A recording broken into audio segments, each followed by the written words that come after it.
babu shakka mun san muhimmancin da mutuncin wato ɗan siyasa.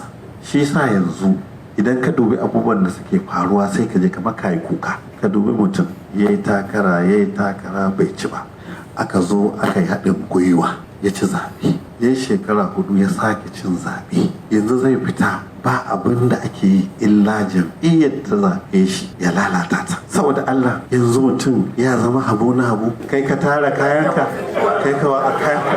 Lokacin zaɓe ya zo an auna a kawo wannan doka. Saboda Allah, wannan doka me ma'anarta, kuma menene in an yi ta bayan zaɓe, ko me yasa ba yi ta ba shekara 7 da rabi?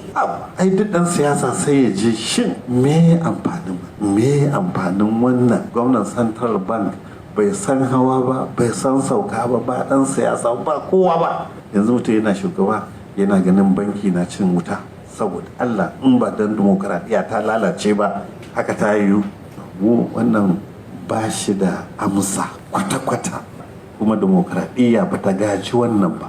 Saboda haka mu daga cikin muka je ga kai ƙara, sha ba mu da wannan tsari ba, amma dai muna gani shiri ne na kada yi zaɓe, kuma Allah ya yarda muka ci zaɓe duk wannan abin za mu yi watsi da shi. Ya za a yi bankin duniya ya ce abin da kuke yi ba daidai ba ne, IMF ya ce ba daidai ba ne, ƙungiyoyi daban-daban su ce ba daidai ba ne, shugabannin ƙasashe daban-daban su ce ba daidai ba ne.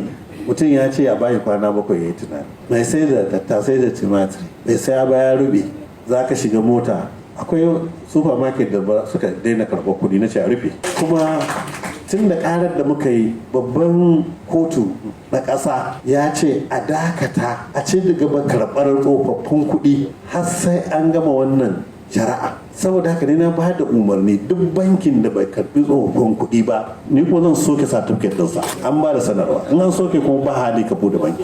Saboda haka abun ma ya wuce wai ba ka so wani ya ci zaɓe. A'a, dimokuraɗiyya ce ma ba a so. So ake wai nan gaba a zo a kafa wai kwamiti na riko irin na shonika. Wani gogaggen ɗan siyasa za ka ɗauko ka sa a irin wannan kwamiti?